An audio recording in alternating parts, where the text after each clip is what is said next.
Blue fix நேயர்கள் அனைவருக்கும் நெஞ்சார்ந்த வணக்கம்.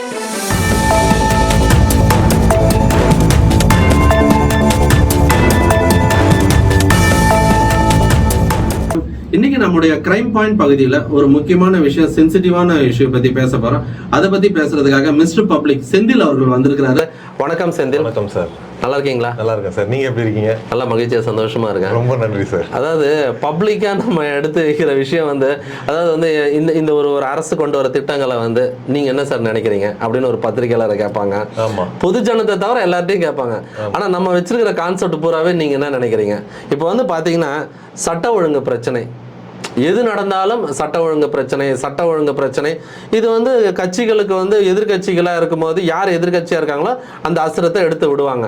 இப்போ தமிழகத்தில் நடைபெற்று இருக்கும் சம்பவங்கள் ஒன்றும் குறிப்பா இந்த ஹாஸ்பிட்டல் நடந்தது, ஹைகோர்ட்ல நடந்தது, இதெல்லாம் எப்படி பாக்குறீங்க? அதை கொஞ்சம் சொல்லுங்களேன்.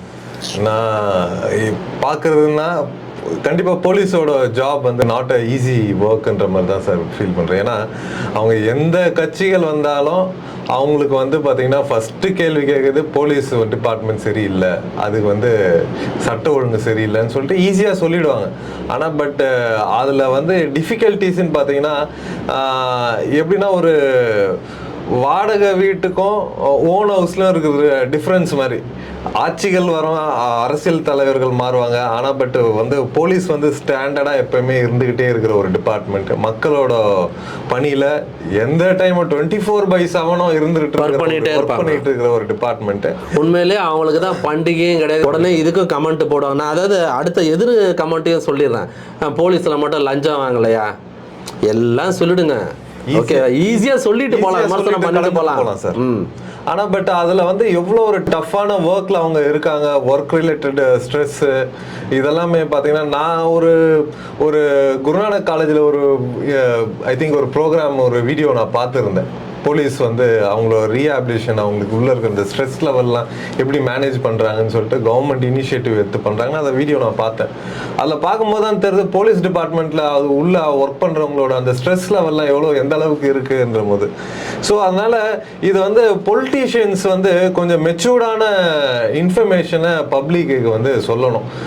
ஏன்னு கேட்டீங்கன்னா, நீங்க கேட்ட கேள்வி சட்ட ஒழுங்கு சீர்குலைஞ்சு போச்சா அப்படின்னு சொல்லிட்டு ஈஸியா சொல்லிடலாம். ஆனா பட் அது ஒரு முன்னாடி இருந்த சிஎம்ங்களே இந்த மாதிரி முன்னாடி இருந்த சிஎம் எடப்பாடி அவர்களே இதை ஒரு விஷயத்த ஒரு ஆராய்ந்த தெளிவான இன்ஃபர்மேஷனை பப்ளிக் கிட்ட சொல்லணுன்றது ஒரு சிஎம்மா அவங்களுக்கான கடமை இருக்கு சார். முன்னாடி ஒரு சிஎம் இருந்தார், ஒரு கவுன்சிலர் பேசுறாரு அப்படின்னா கூட ஓகே. ஒரு சிஎம்மா, ஒரு தமிழ்நாடோட சிஎம்மா இருந்தவர் அதை சொல்லும் போது ரொம்ப தெளிவா பேசினேன். ஏன் இதை நான் ரொம்ப ஸ்பெசிஃபிக்கா சொல்றேன்னா, ஒரு பர்சனலா நடக்கக்கூடிய விஷயங்கள், ஒரு இப்போ கூட ரீசெண்டா நடந்த சில கொலைகள் பாத்தீங்கன்னா, இல்ல இப்போ ஒரு முக்கியமான ஒரு விஷயம் நடந்தது.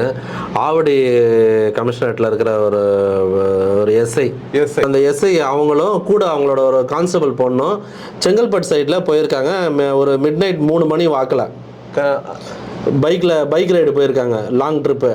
அடிச்சு ஆக்சிடென்ட் ஆகி 2 பேரும் சம்பவ இடத்துல, ஒருத்தர் ஹாஸ்பிட்டலில் போய் இறந்தாங்க, ஒருத்தர் அங்கேயே சம்பவ இடத்துல இருந்தாங்க.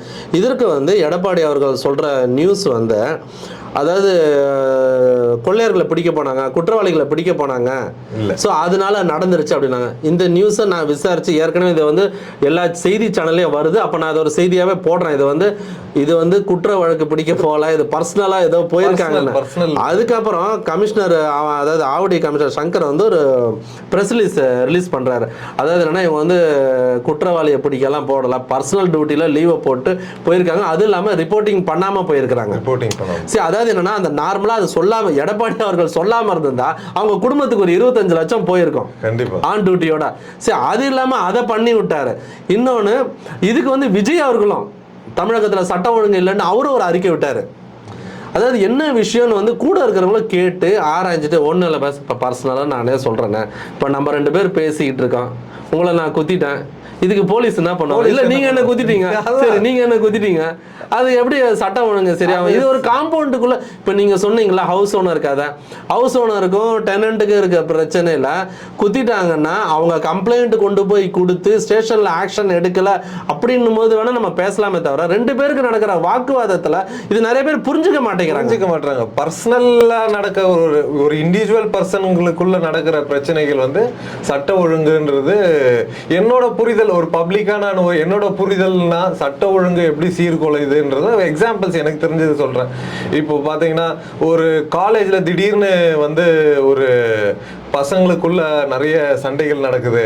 அந்த நேரத்தில் வந்து கவர்மெண்ட் வந்து கரெக்டாக அதை ஹேண்டில் பண்ண முடியல, போலீஸ் டிபார்ட்மெண்ட் சரியாக ஹேண்டில் பண்ண முடியல அப்படின்னா அது ஒரு சட்ட ஒழுங்குன்னு கூட நம்ம சொல்லலாம். ஏன் ஏடிஎம்கே டைம்லேயே பார்த்தீங்கன்னா தூத்துக்குடியில் நடந்த இன்சிடென்ட் அதை வந்து எந்த அளவுக்கு வந்து ஹேண்டில் பண்ணியிருக்கலாம்ன்றது போலீஸ் டிபார்ட்மெண்ட் ப்ராப்பராக ஹேண்டில் பண்ணிட்டு இருந்தாங்கன்னா அதை வந்து நம்ம வந்து அதனால ஒரு கிளர்ச்சி வருதுன்னா அது சட்ட ஒழுங்குன்னு சொல்லலாம். ஒரு இண்டிவிஜுவலாக ஒரு 2 பர்சனுக்கு நடக்க பிரச்சனை, ஒரு கள்ளக்காதல போயிட்டு ஒருத்தவங்களை இது பண்ணுறது, அந்த கோர்ட்ல ஹைகோர்ட்ல அந்த கோர்ட்ல ஒரு நடந்த ஒரு வக்கீல் கொலைவரி தாக்குதல் வந்து அவருக்கும் குமாஸ்தாவோட மனைவி அவர்களுக்கும் கள்ளக்காதல் இருந்ததாக கூறப்படுகிறது. அந்த காண்டில் வந்து அவர் போட்டிருக்கிறார். ஆனால் அதை உடனே வந்து போலீஸ் இம்மிடியேட்டாக சொல்லிட்டாங்க. இப்போ வந்து ரவுடிஸ் வந்து இப்போ கொலை பண்ணுறாங்க, பழிக்கு பழி கொலை நடக்குது. இப்போ டெல்டா மாவட்டங்களெல்லாம் பார்த்தீங்கன்னா கொலையை பண்ணி தலையை ஃபுட்பால் ஆடுறது, பாண்டிச்சேரி ஸ்டைலில் பண்ணுறது. இப்போ வந்து பழிக்கு பழி கொலை வரி தாக்குதல் எங்கேயுமே இல்லை, கொலையும் நடக்கலை. முக்கியமாக சென்னை எடுத்துட்டிங்கன்னா ஆம்ஸ்ட்ராங்குக்கு அப்புறம் சொல்லிக்கிற மாதிரி எந்த ஒரு விஷயமும் ரவுடிகளை கண்ட்ரோல் பண்ணி கொண்டு வந்துட்டாங்க. நல்லாவே கண்ட்ரோல் பண்ணியிருக்காங்க சார். அந்த இன்சிடென்ட்டுக்கு அப்புறம் ஆம்ஸ்ட்ராங் கொலைக்கு அப்புறம் நடந்த சில என்கவுண்டர்ஸ் இதெல்லாம் பார்த்து நிறைய விஷயம் வந்து மக்கள் அந்த ரவுடிசம் அந்த இதெல்லாம் இல்லை, அதுக்கப்புறம் நடந்த கொலைகள் எல்லாமே டேட்டா பேஸ் எடுத்தீங்கன்னா ரவுடிகள் பகையோ ரவுடிகளுக்கான பழிக்கு பழியோ, ஏதாவது சென்னையை விட்டுருங்க, தமிழகம் முழுவதும் கண்டிப்பா. இப்போ டிஜிபி சங்கர் ஜுவால் அவர்கள் என்ன சொல்லியிருக்கிறாருன்னா, ஏற்கனவே வந்து அவர் மாவட்டத்தில் இருக்கிற எல்லா எஸ்பிக்கும் கொடுக்குற ஸ்ட்ரிக்ட் ஆர்டர் என்னன்னா, அதாவது ஒரு ஹிஸ்ட்ரி ஷீட்டர் முடிச்சிட்டான்னா அவன் மேலே கரெக்டாக கிரியேட் பண்ணி அவனுக்கு குற்ற பின்னணி அவனோட கண்டுபிடிச்சு அவனோட வழக்கை தீவிரமாக ஆராய்ஞ்சு விசாரணை மேற்கொண்டு அவனுக்கு தண்டனை வாங்கி கொடுக்கணுன்றதுல தெளிவாக இருக்காரு. அதே மாதிரி ஒருத்தன் ஜெயிலேருந்து வரானா அவனை ஃபாலோ பண்ணணும். இன்னொன்று பழைய குற்றவாளிகள் பின்னணி லிஸ்ட் எடுக்கணும். இந்த மாதிரி பல டேட்டா பேஸ் எடுத்து அவருக்கு ஒர்க் பண்ணிட்டு இருக்கிறாங்க. அதே மாதிரி சென்னை போலீஸும் வேலை செஞ்சுட்டு இருக்கிறாங்க. ரவுடிகளால் கொலை நடந்ததுன்னா அது சட்ட ஒழுங்கு பிரச்சனைங்க. கண்டிப்பா. இப்போ கள்ளக்குறிச்சி கள்ளச்சாராயம் வந்து சட்ட பிரச்சனை தான், சட்ட ஒழுங்கு பிரச்சனை தான். ஆமா, அதுக்கு வந்து நீங்க தீவிரமா வந்து இறங்கி போராடலாம். ஏன் திமுக கூட்டணி கட்சியா இருக்கிற விசிக வந்து ஒரு போராட்டமே நடத்தினாங்க, ஒரு மாநாடு நடத்தினாங்க. நிச்சயமா பாத்தீங்கன்னா சார், அது ஏன்னா அந்த கள்ளச்சாராயம் விவகாரம் வந்து ஓவர் நைட்ல நடந்திருக்காது.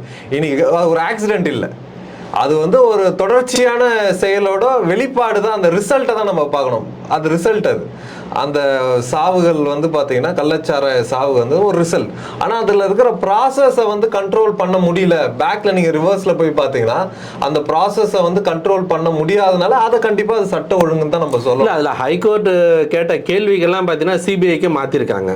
ஓகே, இது இன்னொரு விஷயம். அதிமுக காலங்களில் நடந்த எந்த ஒரு பிரச்சனையும் கொடநாடு வழக்கு கிரைம் கொலையை விட ஜாஸ்தியாக இருக்குது. இது அதிமுக திமுகல. அதே மாதிரி இப்போ இதே கள்ளக்குறிச்சி வழக்கில் சம்மந்தப்பட்ட எஸ்பி வந்து ஏற்கனவே அவர் மீது ஒரு குற்றச்சாட்டு இருக்கு. அவர் வசூல் வேட்டையில் ஈடுபடுவார்ன்ற செய்தி வந்து ஏற்கனவே கூறப்படுகிறது. ஸோ அவருக்கு திருப்பியும் போஸ்டிங் கொடுத்து அவரை சஸ்பெண்ட் பண்ணி திருப்பி வந்திருக்காங்க. இந்த மாதிரி விஷயங்கள்லாம் நீங்கள் கேள்வி கேட்கலாம். ஆனால் பொதுவாக ஒரு கத்தியோ ஒரு ரத்தத்தை பார்த்தாலோ உடனே ஒரு பர்சனல் வெஞ்சன்ஸில் நடக்கிற விஷயத்தில் சட்ட ஒழுங்கு பிரச்சனை வருதுன்னு சொல்கிறாங்களா, அதை நீங்கள் பப்ளிக்காக எப்படி பார்க்குறீங்க? இப்போ பேப்பர் படிக்கிறீங்க, நியூஸ் படிக்கிறீங்க, காலையில் இதை பார்த்தா என்ன நினைப்பீங்க? அது வந்து ஏதோ அரசியல் டிராமான்னு தான் நினைப்பேன் சார். இப்போ பப்ளிக்கு தெரியுதா? தெரியுது சார், தெரியுது. சட்ட ஒழுங்குனா ஒரு நைட்ல போறோம், ஒரு சேஃபான என்வரான்மெண்ட் இல்லை அப்படின்னா அது வந்து சட்ட ஒழுங்குன்னு சொல்லலாம். ஃபார் எக்ஸாம்பிள் ரீசெண்டாக கூட ஒரு கொஞ்ச நாளுக்கு முன்னாடி நம்ம ஒரு எல்லாமே ரொம்ப ஹைலைட் ஆன ஒரு விஷயம், அந்த பீச்சில் அந்த 2 கள்ளக்காதலர்கள் அந்த இன்சிடென்ட்லேயே பாருங்க. அவங்க இது ஃபர்ஸ்ட் இன்சிடென்ட் இல்லை, போலீஸ் வந்து அவங்க பேட்ரோலுக்கு வராங்க. ஏற்கனவே ஒரு 3 நாளைக்கு முன்னாடி நடந்திருக்காங்க. அந்த வீடியோ வந்திருக்கு, போலீஸ் அதை வெளியிடல சொல்லி இருக்கிறாங்க. அப்பவும் அவங்களை அந்த போலீஸ் வந்து ரொம்ப மெச்சூர்டா பிஹேவ் பண்ணியிருக்காங்க. நீங்க இங்க இருந்து கிளம்பிடுங்கன்ற ஆர்குமெண்ட் எல்லாம் எதுவுமே பண்ணல, கிளம்பிடுங்க அவங்களா தான் ஆர்குமெண்ட் பண்ணாங்க. ஸோ மக்களோட வெல்விஷுக்காக தான் அவங்க வந்து போலீஸ் வந்து அதை பண்றாங்க. ஸோ அந்த பேட்ரோலிங் ஆகட்டும், ஏன்னா நான் நைட்லயும் டிராவல் பண்றேன், நான் நைட்லயே என்னோட வேலை நிமித்தமா சில நேரத்தில் டிராவல் பண்றோம். சட்ட ஒழுங்குலாம் அந்த அளவுக்கு வந்து மோசம். காலையில டிராவல் பண்றீங்க, நைட்ல டிராவல் பண்றீங்க. டிராவலிங்கே நம்ம வேலையை விட்டுட்டு வந்து பர்சனலா கம்பெனி ஆரம்பிச்சா வேலை செஞ்சுக்கிட்டே இருக்கேன். நான் டிரான்ஸ்போர்ட் இண்டஸ்ட்ரியில இருக்கிறேன். ஸோ அதனால என்னோட பார்ட் ஆஃப் த ஒர்க் வந்து டிராவலிங் வந்து நிறைய இன்வால்வ்மெண்ட் ஆகணும் ஒரு ப்ரொஃபஷனல். ஸோ அதனால நாம வந்து எல்லா இடத்துலையுமே போகும்போது மக்கள்கிட்டயும் பார்க்குறோம், மக்கள்கிட்ட நிறைய பேசக்கூடிய வாய்ப்புகள் இருக்கிறதுனால பார்க்குறேன். அதனால எல்லாருமே மக்கள்கிட்ட சொல்லும் போது ரொம்ப தெளிவான விஷயங்களை முன்வைக்கணும் சார். ஒரு பர்சனலாக நடக்கிற விஷயத்த வந்து அரசியல் ஆதாயத்துக்காக பொதுவாக சட்ட ஒழுங்கு அப்படின்றத சொன்னால் இன்னைக்கு மக்கள்லாம் வந்து அந்த அளவுக்கு வந்து ஒன்றும் மெச்சூரிட்டி இல்லாத மக்கள் இல்லை. இன்னைக்கு எல்லாருமே வந்து ஈவன் ஸ்கூல் பசங்கள்லேருந்து எல்லாருமே வந்து நிறைய இன்ஃபர்மேஷன்ஸ் வருது சார். அதனால மக்கள்லாம் தெளிவாயிடுறாங்க. சட்ட ஒழுங்குன்னு அவங்க வந்து பர்சனலாக நடக்கிற பிரச்சனையால சட்ட ஒழுங்கு ஆயிடுச்சு. இப்போ அந்த கிண்டி போலீஸ் டேமேஜ் பத்தி நியூஸ் போட்டா உடனே ஹிட்டு அவங்கள திட்டி போட்டுறணும். கண்டிப்பா அந்த மாதிரி போட்டா ஒரு எல்லாமே இப்போ வியூஸ்க்காக தானே சார் இன்னைக்கு நியூஸ் எல்லாமே ஹைப் பண்றாங்க. யூடியூபர்ஸ் ஆகட்டும் எல்லாருமே பாத்தீங்கன்னா இப்போ ரீசெண்டா நடந்த ஒரு சில விவாகரத்து இன்சிடென்ட் இன்ஃபர்மேஷனே வரல.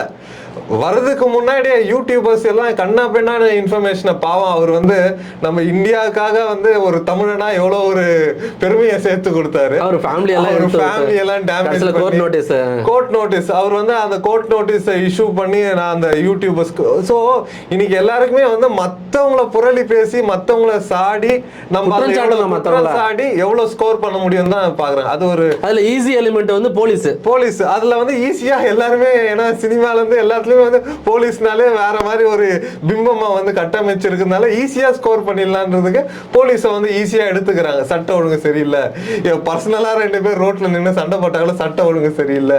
அதெல்லாம் எப்படி சார் பப்ளிக்கா நான் சொல்றேன். சட்ட ஒழுங்குனா நீ போற நைட்ல இங்க இருந்து ஒரு நைட்டு சார் நீங்க ரயில்வே ஸ்டேஷன்ல இறங்குறீங்க சார், எக்மோர்ல நைட் ட்ரெயின்ல வந்து இறங்குறீங்க, ஃபேமிலியோட வந்து இறங்குறீங்க.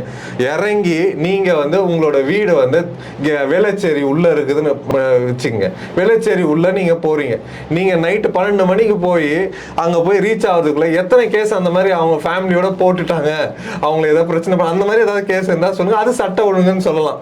அப்போ வந்து மக்களுக்கு இங்க வந்து வாழ்றதுக்கே ஒரு செக்யூரிட்டியே இல்ல, அது வந்து சட்ட ஒழுங்கு சரியில்லை. ஒரு செயின் ஸ்நாச்சிங் இன்சிடென்ட் அது இது எல்லாமே குறைஞ்சிருக்கு. அந்த மாதிரியான ஒரு விஷயங்கள் நடந்திருக்குன்னு சொல்லுங்க, அது சட்ட ஒழுங்குன்னு சொல்லலாம். ஆனா பட் ஒருத்தனை 2 பேருக்குள்ள நடக்கிற ஒரு அன்வான்ட் விஷயத்துக்காக பர்சனலா நடந்துக்கிறது போறதெல்லாம் சட்ட ஒழுங்கு கெட்டு போச்சுன்னு சொல்லிட்டு இது வந்து பப்ளிக்கை திசை திருப்பதுக்கான முயற்சி. அதே மாதிரி நான் இன்னொரு இன்சிடென்ட் சொல்றேன். போலீஸ் வந்து எல்லாருமே செயின்ட் எல்லாம் கிடையாது. சில பேருக்கு வந்து சம்பளம் பார்த்தலன்னா வாங்குறாங்க. இப்போ கூட வந்து நாகர்கோவிலில் கன்னியாகுமரியில் பேப்பரில் பார்த்தேன், இந்த மாதிரி 1.5 கோடி ரூபாய் வேலை வாங்கி தரேன்னு காசு வாங்கியிருக்கிறாரு. ஓகே, அதே மாதிரி ஒரு 2019 இதே ஒரு 7-8 வருஷம் இருக்கும். காக்கி உடையல் காம பிசாசு நான் தான் ஒரு டைட்டில் வச்சு ஒரு நியூஸ் அடித்தேன். அவர் இன்ஸ்பெக்டர் புகழேந்தி ஒரு சின்ன பிள்ளையோட வந்து பாலியல் தொல்லை வழக்கில் இது பண்ணார். அவர் பண்ண தப்பு அவ்வளோவான. ரீசெண்டாக நம்ம செய்தித்துறையில் வேலை செய்கிற ஒருத்தர் மத்தியானம் சாப்பிட்டுட்டு போயிருக்கிறாரு. போயிட்டு பாப்பா விட போயிருக்கிறார். சாப்பிட்டு செக் பண்ணியிருக்காங்க, நீங்கள் தண்ணி அடிச்சிருக்கீங்கண்ணே. பஸ் நான் தண்ணி அடிக்கலைன்னா ஊதுன்றேன் அந்த இதெல்லாம் வச்சு பார்க்கல. ஸ்டேஷனுக்கு வர சொல்லிட்டாங்க. ஸ்டேஷனுக்கு வர சொன்னோன்னே எனக்கு ஃபோன் பண்ணி இந்த மாதிரி பண்ணுறாங்க. பஸ் நான் ஒரே ஒரு தண்ணி அடிச்சிட்டா நான் ஹெல்ப் பண்ணுற வேலையே கிடையாது. இல்லை அது வேலைக்கு ஆகாது. தண்ணி அடிச்சுன்னா ஊபர் இருக்குது, அது எடுத்து அடிச்சுட்டு போனேன். திருப்பி கால் பண்ணார். திருப்பி கால் பண்ணதுக்கப்புறம் ஏங்க அது இது வச்சு செக் பண்ணாங்க 22 தான் காட்டுது. சரி அப்போனா என்ன பஸ்ஸு விட்டுருவாங்களா? இல்லை 1000 ரூபாயாவது கொடுத்துட்டு போங்கன்னாராம் அங்கே இருக்கிற ஒரு எஸ்ஐ. கண்டிப்பாக உடனே வந்து இது சம்மந்தப்பட்ட ஒரு ஆஃபீஸருக்கு அனுப்பிச்சேன். பஸ் உங்கால தண்ணி அடித்தேன். பஸ் தண்ணி அடிச்சாரா அடிக்கலாம் தெரியல, 22 நீங்கள் வேணும்னா ஃபைன் போட்டுங்க, இது காசு சம்பளம் பார்த்தலன்னு 1000 ரூபா கேட்குறாருன்னு சைட்டாக சொன்னேன். உடனே ஆக்ஷன் எடுத்தார்.